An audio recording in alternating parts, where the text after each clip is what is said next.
दोस्तों नमस्कार। Professor doctor Ambedkar उच्च कोटि के विद्वान होने के बावजूद भी अंबेडकर का जीवन सुख शांति से नहीं बीत रहा था। दोस्तों बात है जब बड़ौदा रियासत बाबा साहब त्याग चुके थे, उनके साथ वहाँ शोषण होने के कारण उनको वहाँ पर जो इज्जत मिलनी चाहिए थी पढ़े लिखे होने के कारण, लेकिन वहाँ पर इज्जत उनकी नहीं मिली। जब बाबा साहब बड़ौदा में 10 साल की सेवा करने के लिए गए थे और वहाँ पर उनके साथ घोर अन्याय हुआ, उनके साथ अत्याचार हुआ, अपमान हुआ और उन्होंने वह नौकरी छोड़ दी, उनको वह रियासत त्यागनी पड़ी। उसके बाद बाबा साहब ऐसे में उन्हें समाचार मिला कि मुंबई के सिडेनहम कॉलेज में एक प्रोफेसर की जगह खाली है। डॉक्टर अंबेडकर ने इस पद के लिए अर्जी दी और सरकार ने डॉक्टर अंबेडकर को सिडेनहम कॉलेज में नवंबर 1918 में 450 रुपये यानी 450 रुपये महीने वेतन पर राजनीतिक और शास्त्र के प्रोफेसर के रूप में पद पर नियुक्त कर लिया। दोस्तों डॉक्टर अंबेडकर का यह नौकरी स्वीकार करने का एक ही उद्देश्य था कि कुछ पैसे एकत्र करके लंदन में छोड़ी हुई कानून और अर्थशास्त्र की पढ़ाई को पूरा किया जाएगा। मैं वहाँ पर वापस जाकर उस पढ़ाई को पूरा करूँगा। पहले तो सिडेनहम कॉलेज के छात्रों ने अंबेडकर को कोई महत्व नहीं दिया, क्योंकि उनको मालूम हो गया था कि ये नीची जाति से हैं। उनका विचार था कि एक अछूत हिंदू समाज के उच्च वर्ग के छात्रों को क्या पढ़ाएगा। परंतु धीरे धीरे सारे छात्र अंबेडकर के गहरे अध्ययन और उनके स्पष्टीकरण की प्रभावशाली शैली से आकर्षित होने लगे। कोई भी छात्र उनकी कक्षा से एब्सेंट नहीं रहता था, सब प्रेजेंट रहते थे। यहाँ तक कि दूसरे कॉलेज के छात्र विशेष अनुमति लेकर उनका लेक्चर सुनने के लिए आने लगे। अंबेडकर का नाम बम्बई के स्कूल कॉलेजों में प्रसिद्ध हो गया। वह एक सफल प्रोफेसर के रूप में स्थापित हो चुके थे उस कॉलेज में। परंतु उसके बावजूद छुआछूत की लानत ने उनका पीछा नहीं छोड़ा। यहाँ भी उन्हें नहीं छोड़ा, कॉलेज में भी। कुछ गुजराती प्रोफेसरों ने घड़े में से अंबेडकर को पानी पीने नहीं दिया और आपत्ति जताई, जिसमें से सभी प्रोफेसर पिया करते थे। उस मटके में उनको पानी नहीं पीने दिया। दोस्तों 1919 में डॉक्टर अंबेडकर की कोल्हापुर के महाराज छत्रपति साहू जी से मुलाकात हुई। तब की बात है ये, जब मूक नायक उन्होंने शुरू किया था अखबार। डॉक्टर अंबेडकर ने महाराजा से एक पाक्षिक समाचार पत्र निकालने के लिए आर्थिक सहायता हेतु निवेदन किया, जिसे महाराजा ने तुरंत मान लिया। मना नहीं कर सके, अच्छे काम के लिए क्यों मना करते। उन्होंने 31 जनवरी को 1920 में एक पाक्षिक समाचार पत्र जारी किया। इसका नाम था मूक नायक, अर्थात गूंगा का नेता, जो कि बाबा साहब अम्बेडकर थे। इसके पहले ही अंक में डॉक्टर अंबेडकर ने अत्यंत सरल, आश्वस्त करने वाली और सशक्त भाषा में अखबार का लक्ष्य रेखांकित करते हुए लिखा कि भारत असमानता का घर है और हिंदू समाज एक बहुमंजिला मीनार की तरह है, जिसमें न तो कोई सीढ़ी है और न ही कोई दरवाजा। जो जिस मंजिल पर जन्मा है उसी मंजिल पर मरेगा। हिंदू समाज के 3 भाग हैं। कौन कौन से हैं? ब्राह्मण, गैर ब्राह्मण और अछूत। दोस्तों उन लोगों के लिए यह कितनी शर्म की बात है जो कहते हैं कि परमात्मा पशुओं, पेड़ पौधों व अन्य जीव जंतुओं में निवास करता है, परंतु अपने ही समान मनुष्यों को वे अछूत समझते हैं।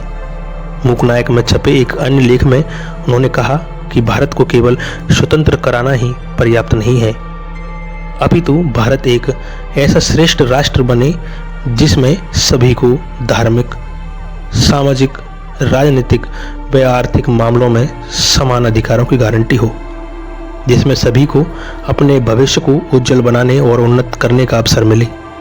एक और लेख में उन्होंने कहा कि जिस स्वराज्य में दलितों के लिए मौलिक अधिकारों की गारंटी नहीं हो, वह उनके लिए स्वराज्य नहीं होगा, अपितु यह उनके लिए एक नई गुलामी होगी। मार्च 1920 में कोल्हापुर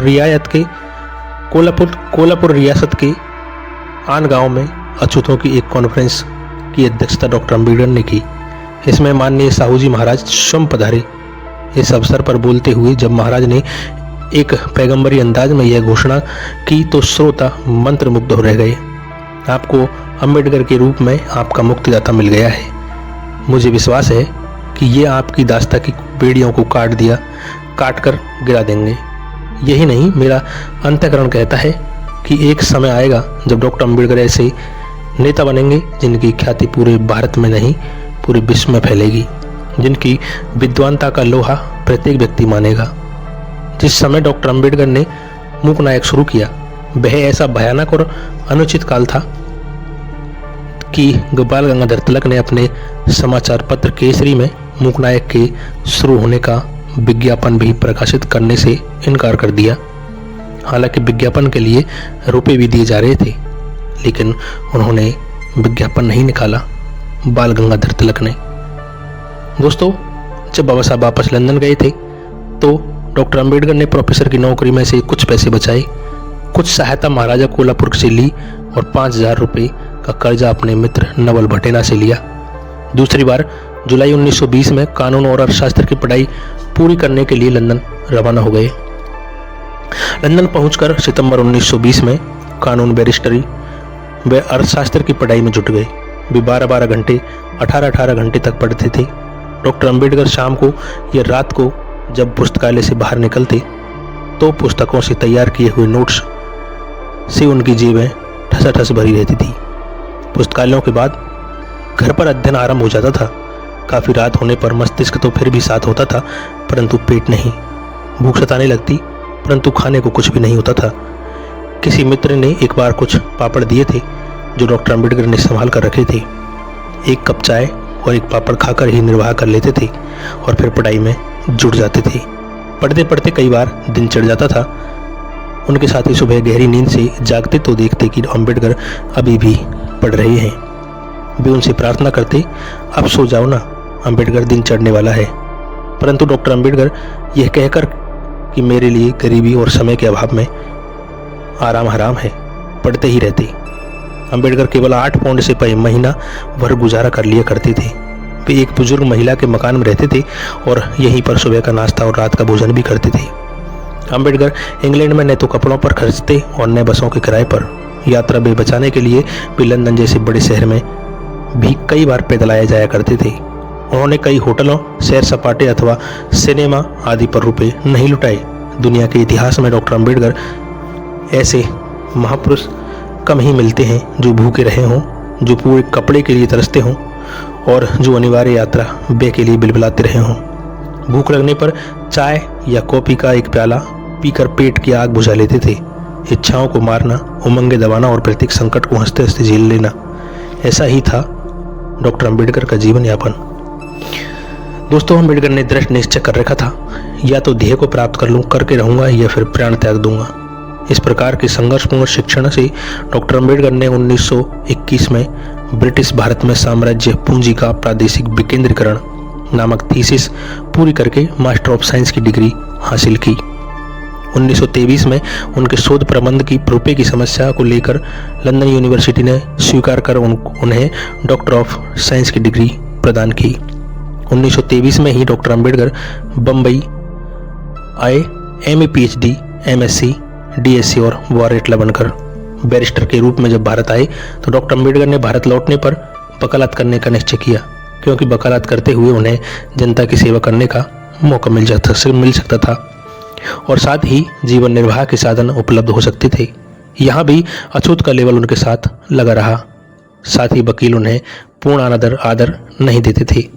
कई बार उनका मजाक उड़ाते, उन पर व्यंग करते और उनके साथ किसी प्रकार का भी सहयोग करने का पाप समझते। कुछ जज भी डॉक्टर अंबेडकर से ईर्ष्या करते थे। भांति भांति की कठिनाइयों के होते हुए भी एक वकील के रूप में डॉक्टर अंबेडकर के पांव जमने लगे। डॉक्टर अंबेडकर के पास एक बहुत ही महत्वपूर्ण केस आया, 3 लेखकों का, बांगड़े, जयदेव, जावलकर के दुश्मन। इन्होंने एक किताब लिखी थी, देश के दुश्मन, जिसमें लेखकों ने समाज की जातियों में बांटकर और छुआछूत फैलाकर देश को पतन की ओर ले जाने के लिए ब्राह्मणों को भारत का नाश करने वाला कहा और ब्राह्मणों को देश का दुश्मन सिद्ध किया। यह भी लिखा कि ब्राह्मण निचली जाति वालों को पशु से भी निम्नतर समझते हैं। ऐसा इन 3 लेखकों ने लिख दिया और लोगों को गुमराह करते हैं, धर्म के नाम पर पाखंड फैलाते हैं और देश को पतन की ओर ले जाते हैं। इस पर पूना के 5 ब्राह्मणों ने लेखकों पर मानहानि का केस दायर कर दिया।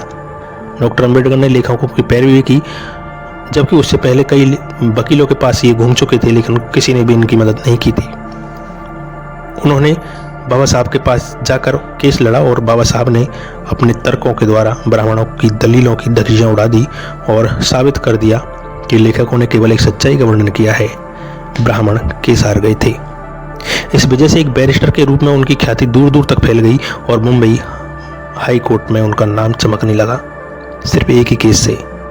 बम्बई हाई कोर्ट के चीफ जस्टिस सर जॉन बेनम पहले डॉक्टर अंबेडकर के साथ ईर्ष्या किया करते थे, परंतु डॉक्टर अंबेडकर ने अपने मुकदमों के पक्ष में अपनी विद्वतापूर्ण दलीलों द्वारा अपनी योग्यता से चीफ जस्टिस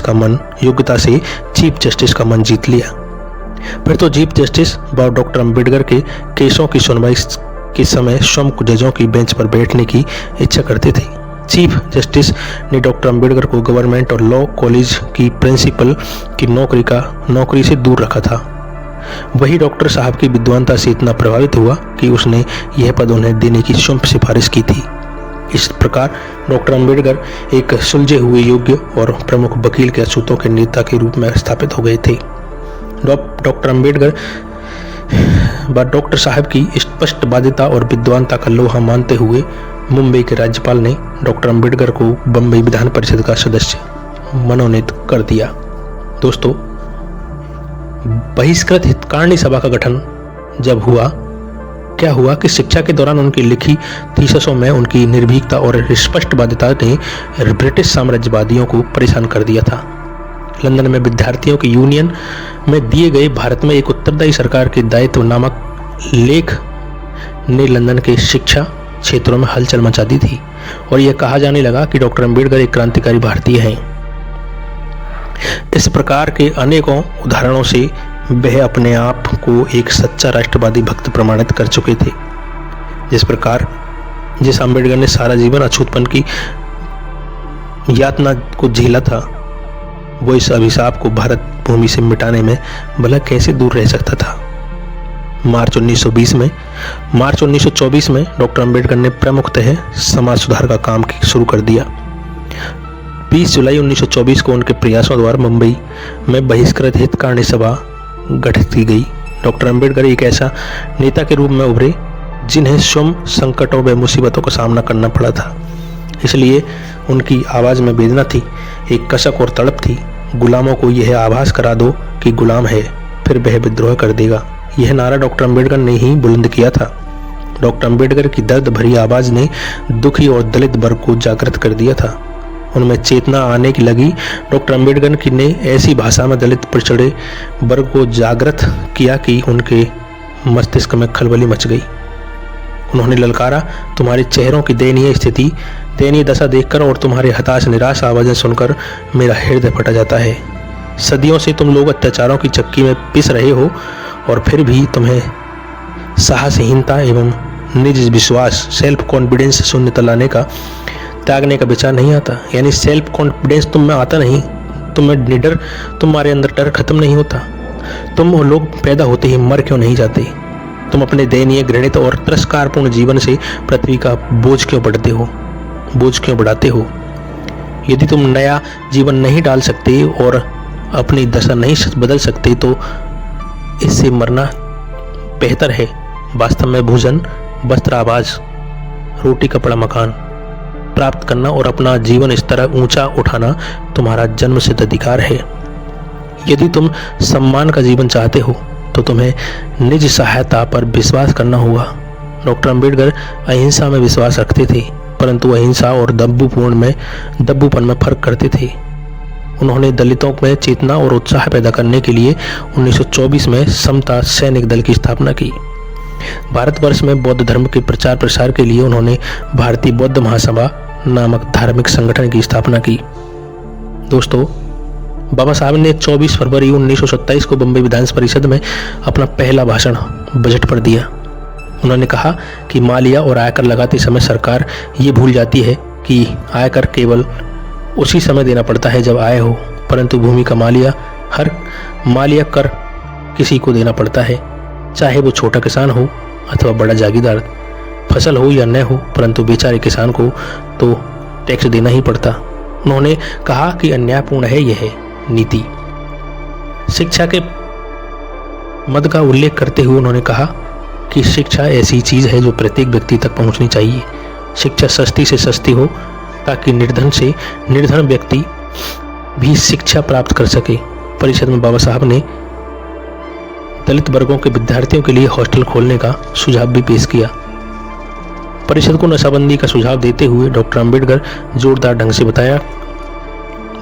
ने जोरदार ढंग से बताया कि शराबखोरी, नशा राष्ट्र को तबाह करने वाला तत्व है और आज साबित हो रहा है। अतः इसे समाप्त करके उन्नत राष्ट्र का निर्माण किया जाए, चाहे नशाबंदी से कितने भी राजस्व की हानि क्यों न हो। यूनिवर्सिटी सीनेट पर बहस करते हुए मांग की कि सीनेट में पिछड़े और दलित वर्गों के प्रतिनिधि भी लाए जाएं। दोस्तों, अछूतों की सरकारी नौकरियों में भर्ती और उन्नति संबंधी प्रश्न उठाते हुए परिषद का ध्यान बंबई के पुलिस कमिश्नर द्वारा दलितों को पुलिस में भर्ती न करने की ओर दिलाया। छोटी जातों की समस्या पर बोलते हुए बाबा साहब ने कृषि में छोटी जातों जो छोटे किसान हैं उनकी समस्या पर बोलते हुए बाबा साहब ने कहा कि कृषि में सरकारी सहकारी पद्धति प्रचलित करने की वकालत की छोटे किसानों के लिए। डॉक्टर अंबेडकर साहब बंबई विधान परिषद की प्रत्येक कार्यवाही में गहरी रुचि लेते थे, परंतु जहां तक अछूतों की समस्याओं का संबंध है वह बहुत ही तीव्र दृष्टि रखते थे। बड़े प्रभावशाली तथा तर्कपूर्ण तरीके से अपनी बात रखते थे। उनके भाषण और प्रस्ताव विद्वतापूर्ण निर्णायक हुआ करते थे। हालांकि डॉक्टर अंबेडकर मुंबई विधान परिषद के मनोनीत नॉमिनेटेड सदस्य थे, फिर भी वे ब्रिटिश सरकार की कड़ी और तीव्र आलोचना करने से नहीं चूकते थे। मजदूर महिलाओं को प्रसूति अवकाश देने संबंधी बिल के समर्थन में बोलते हुए कहा कि मैं चाहता हूं कि माताओं को प्रसव के समय उसके बाद विश्राम के लिए अवकाश मिलना चाहिए। इसी में राष्ट्र का हित है।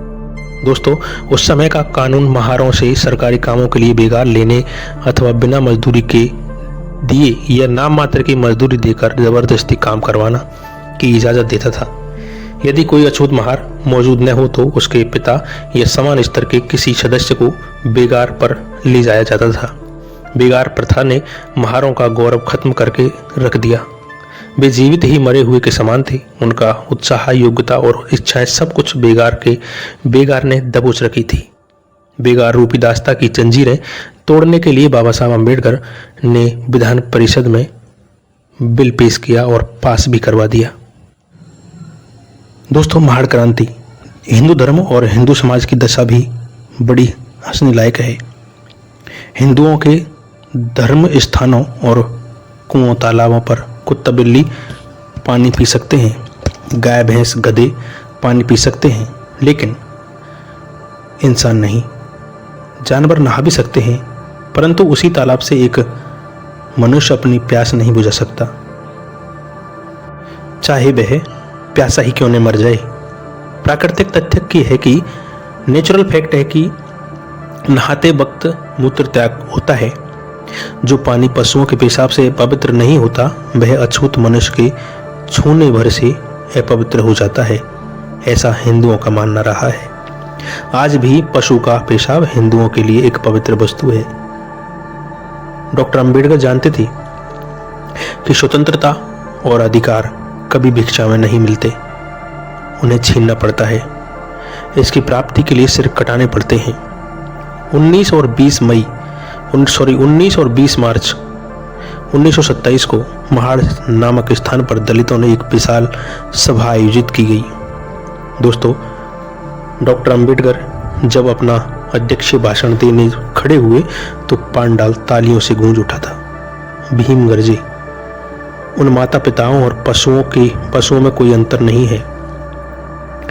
उन माता पिता और पशुओं में कोई अंतर नहीं होगा यदि वह अपनी संतान को अपने से अच्छी स्थिति में देखने की इच्छा न करे। उन्होंने कहा कि मृत पशुओं का मांस खाना छोड़ दो, बेगारी करना बंद कर दो।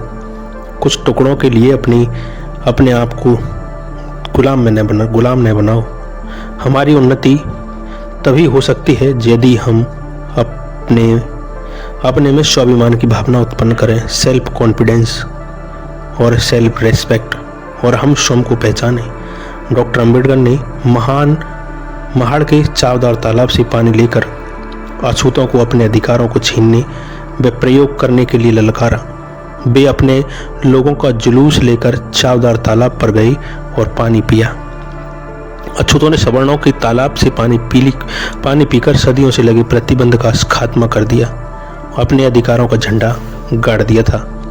कुछ तिलमिलाए हिंदुओं ने सभा के पंडाल पर हमला कर दिया, जहां लोग पंगतों में बैठकर खाना खा रहे थे। हिंदुओं ने खाने पीने की चीज़ों में मिट्टी मिला दी और लोगों पर लाठी बरसानी शुरू कर दी। कई लोगों को चोटें आईं, परंतु चावदार तालाब का पानी पीकर जो स्वाभिमान और मानवीय अधिकार अछूतों ने हासिल किया था, उसके मुकाबले ये चोटें कुछ भी नहीं थी। इस घटना ने भारत के अछूतों में अभूतपूर्व हिम्मत पैदा की। डॉक्टर अंबेडकर की भरपूर प्रशंसा की गई और दलित लोग उनके और नेतृत्व की एवं शरण के लिए देखने लगे। लोग उनके पास सहायता के लिए आने लगे।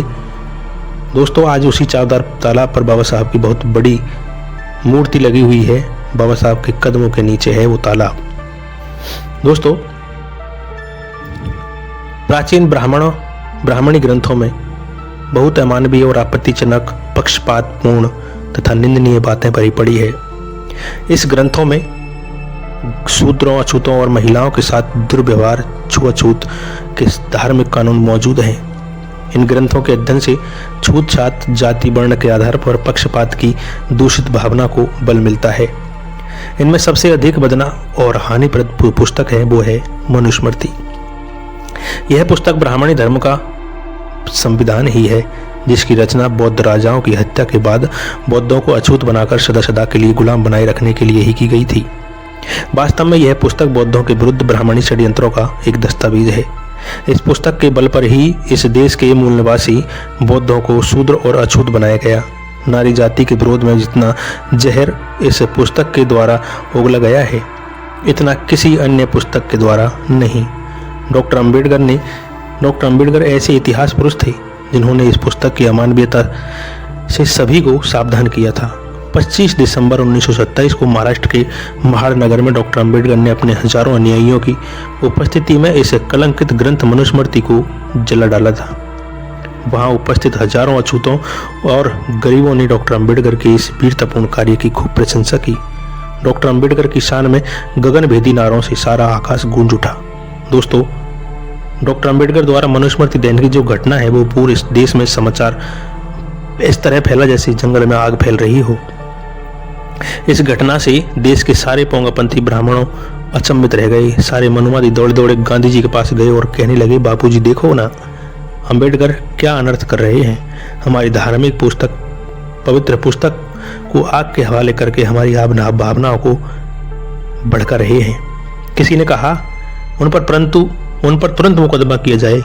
इस बात पर वहां मौजूद सरदार पटेल बोले, कुछ भी करने से पहले ये इतना जरूर सोच लेना कि डॉक्टर अंबेडकर एक महान वकील भी है। अगर उनसे आप मुकदमा हार गए तो कहीं वे तुम्हारी महाभारत और रामायण के साथ सभी ग्रंथों को न फूंक दे। सरदार की इस बात से उन्होंने अपने विचार ही छोड़ दिए। दोस्तों 1928-29 में प्रशासनिक सुधारों का अध्ययन करने इंग्लैंड से 7 अंग्रेज सदस्यों का एक आयोग भारत आया। सन साइमन इसके अध्यक्ष थे। इसे साइमन कमीशन का नाम इसीलिए दिया गया था। डॉक्टर अंबेडकर दलितों के स्थान के लिए हमेशा चिंतित रहते थे और दलितों के अधिकारों की मांग उठाने का कोई भी अवसर हाथ से जाने नहीं देते थे। दलितों की सामाजिक और आर्थिक बदहाली का ब्यौरा कमीशन के सामने रखा। दलितों पर ढाए जा रहे अत्याचारों की घटनाओं के ठोस उदाहरण भी दिए। उन्होंने कमीशन को स्मरण पत्र पेश किया, जिसमें दलितों के पृथक निर्वाचन क्षेत्र, प्रत्येक वयस्क को वोट डालने का अधिकार, बम्बई विधान परिषद की 180 सीटों में से 22 सीटें अछूत वर्ग के लिए लोगों के लिए व साथ ही मंत्रिमंडल में भी अनिवार्य रूप से शामिल किए जाने की मांग को बहुत ही जोरदार ढंग से उठाया।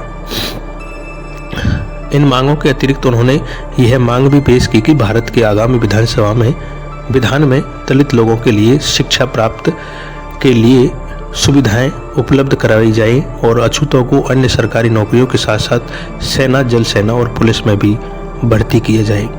ऐसा डॉक्टर अंबेडकर ने साइमन कमीशन के सामने बात रखी थी। तो दोस्तों, बाबा साहब ने अछूतों के लिए जो अधिकार व्यवस्था की थी वो हर संभव स्तर पर जितना हो सके उतना बहुत कोशिशों के बावजूद उन्होंने विरोध करना नहीं छोड़ा।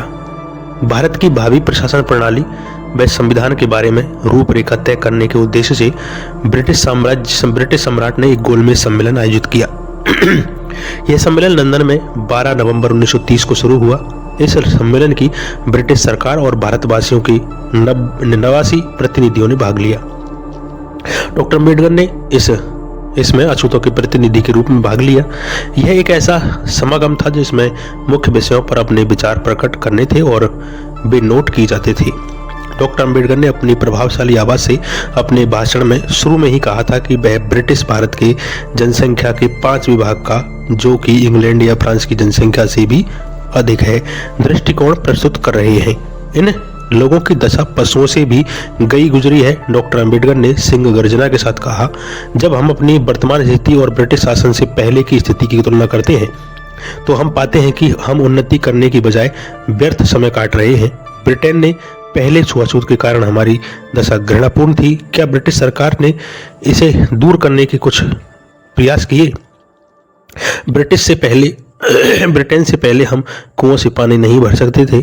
क्या ब्रिटिश सरकार ने हमें पानी भरने का अधिकार प्राप्त करवा दिया? ऐसा बाबा साहब ने कहा। दोस्तों, ब्रिटेन से पहले हम मंदिरों में प्रवेश नहीं कर सकते थे। क्या अब हम प्रवेश कर सकते हैं? ब्रिटेन से पहले हम पुलिस में भर्ती नहीं किया जाता था हमें। क्या अब हम हमारे लिए पुलिस या सेना में भर्ती के द्वार खुले हैं? इन सभी प्रश्नों का उत्तर हाँ में नहीं दिया जा सकता था। पराकाष्ठाओं के घाव हमेशा रिश्ते रहते हैं। दोस्तों, हालांकि ब्रिटिश शासन को 150 वर्षों से अधिक बीत चुका था भारत में। ऐसी सरकार का किसी को क्या लाभ जब अछूतों की स्थिति में उन्होंने सुधार ही नहीं किया हो। डॉक्टर अम्बेडकर ने यह मांग की कि दलित वर्गों को दूसरे नागरिकों के समान नागरिक अधिकार दिए जाएं। कानून में प्रत्येक सरकार का भेदभाव व ऊंच नीच पूर्णतः समाप्त किया जाए। दलित वर्गों को विधान सभाओं और अपने प्रतिनिधि अपने लोगों द्वारा स्वयं चुनने की छूट हो और दलित वर्गों को सरकारी नौकरियों में पूर्ण प्रतिनिधित्व दिए जाए और कर्मचारियों की भर्ती और नियंत्रण के लिए सार्वजनिक सेवा आयोग स्थापित किया जाए। जिस निडरता से डॉक्टर अम्बेडकर गरजे, जिस विद्वानतापूर्ण ढंग के साथ उन्होंने सरकार की आलोचना की और जिस दर्द भरी आवाज में उन्होंने भारत के करोड़ों गरीबों और लाचारों की दुर्दशा का वर्णन किया, इससे पूरी कॉन्फ्रेंस पर बहुत गहरा प्रभाव पड़ा। कॉन्फ्रेंस में सबसे अधिक प्रसन्न थे तो महाराजा बड़ौदा, जिन्होंने बाबा साहब को उच्च शिक्षा के लिए आर्थिक सहायता दी थी। इसी समय महाराज बड़ौदा ने बाबा साहब से प्रसन्न होकर उनका ऋण माफ कर दिया था, जो ऋण बाबा साहब को दिया था। समाचार पत्रों पर भी डॉक्टर अम्बेडकर के भाषण का बहुत प्रभाव पड़ा था उस समय। द इंडियन डेली मेल ने तो यहाँ तक प्रशंसा की कि समूची कॉन्फ्रेंस में डॉक्टर अम्बेडकर का भाषण सबसे अच्छा था। भाषण का मिस्टर रैमजे मैकडोनाल्ड पर भी बहुत गहरा प्रभाव पड़ा। समाचार पत्रों और राजनीतिज्ञों ने दलित वर्ग और डॉक्टर अम्बेडकर की ओर अधिक ध्यान देना शुरू कर दिया था। डॉक्टर अम्बेडकर ने इस कॉन्फ्रेंस की अवधि के दौरान लंदन में रहते हुए मौके का भरपूर सदुपयोग किया। उन्होंने समाचार पत्रों को लेख भेजे, सभाएं की और प्रमुख ब्रिटिश नेताओं से मिले। बाबा साहब के कठोर परिश्रम का फल यह निकला कि पूरे विश्व को ज्ञात हुआ कि भारत के अछूतों की दशा वास्तव में बहुत चिंतनीय है। दोस्तों, अगर बाबा साहब नहीं होते, कौन बताता अंग्रेजों को हमारी परिस्थितियां। कई अंग्रेज नेताओं का हृदय भी पिघल गया बाबा साहब की बातों को सुनकर। और पिघलना तो है ही। वाकई में जो दुर्दशा थी वो वाकई में बहुत ही दयनीय थी। आज भी जो मनुवादी लोग हैं वो इतना घृणा करते हैं जिसकी कोई हद नहीं। लॉर्ड शॉकी ने वादा किया कि दलित वर्गों को भारत के अन्य निवासियों के समान रखा जाएगा। गोलमेज कॉन्फ्रेंस में डॉक्टर अम्बेडकर ने जो भाषण दिए, अपनी मांगें रखी, भारत में उनकी प्रतिक्रिया होने लगी। पुलिस विभाग ने दलित वर्गों के लिए भर्ती खोल दी। अम्बेडकर अब पहले से भी अधिक प्रभावशाली और शक्तिशाली होकर उभरे। दूसरी गोलमेज कॉन्फ्रेंस में गांधी वहां पर पहुंच गया। यहाँ उनका दलित प्रेम का जो मुखौटा है वो बखूबी उतरा। दलितों के पृथक निर्वाचन की डॉक्टर अम्बेडकर की मांग का गांधी ने खुलकर विरोध किया, जबकि मुसलमानों और ईसाइयों को मिले इसी अधिकार का कोई विरोध नहीं कर पाया। उन्होंने मुसलमानों को भी दलितों की मांग का विरोध करने के लिए उकसाया बहुत से वैधानिक और सांप्रदायिक प्रश्नों के संबंध में जिन पर कॉन्फ्रेंस में बहस हो रही थी, गांधी जी बढ़ चढ़कर खोखली बातें कर रहे थे, परंतु उनके पास कोई निर्णायक सुझाव का विचार नहीं था। ऊपर से सम्मेलन में उनका अहंकारी और अड़ियल रुख आलोचना का विषय बना। जहां तक ज्ञान का प्रश्न है, गांधी जी थोथे सिद्ध हुए। गांधी जी की भूमिका से स्वयं सरदार पटेल जैसे कांग्रेसी जो नेता थे वो भी निराश हुए। 5 नवंबर 1931 को सम्राट ने गोलमेज परिषद के सदस्यों का सम्मान में एक भोज रखा था। इस भोज में डॉक्टर अंबेडकर ने भारत के अछूतों की दशा का ऐसा चित्र खींचा कि बहुतों की आंखों में तो आंसू आ गए। सम्राट ने डॉक्टर अंबेडकर से प्रभावित होकर उनके परिवार के बारे में पूछा। उन्होंने उच्च शिक्षा कहाँ और किस प्रकार प्राप्त की था, इस पड़ाव तक वह किस प्रकार पहुंचे, ऐसे कई ऐसे प्रश्न थे जो पूछे गए थे। सम्राट डॉक्टर अंबेडकर के विद्वतापूर्ण प्रवचनों से बहुत ही प्रभावित हुए, बहुत इम्प्रेस हुए थे। तो वाकई में जो दशा बताई थी बाबा साहब अम्बेडकर ने भारत के अछूतों की, वो वाकई में देखने लायक थी। तो दोस्तों, अब अगली वीडियो में हम आपको ये बताएंगे कि बाबा साहब का हाथ का पानी उस कॉन्फ्रेंस में किसने नहीं पिया था और क्यों नहीं पिया था। तो बाबा साहब ने उसको क्या जवाब दिया था। बाबा साहब ने अपने हाथ से गिलास उठाकर उसको पानी दिया जब उन्होंने ये बात की कि आप भी हमारे भाई हो। तो कौन था वो शख्स, मिलते हैं अगले वीडियो में। जब तक के लिए आप सुरक्षित रहें, सावधान रहें। जय भीम, जय भारत, संविधान जिंदाबाद।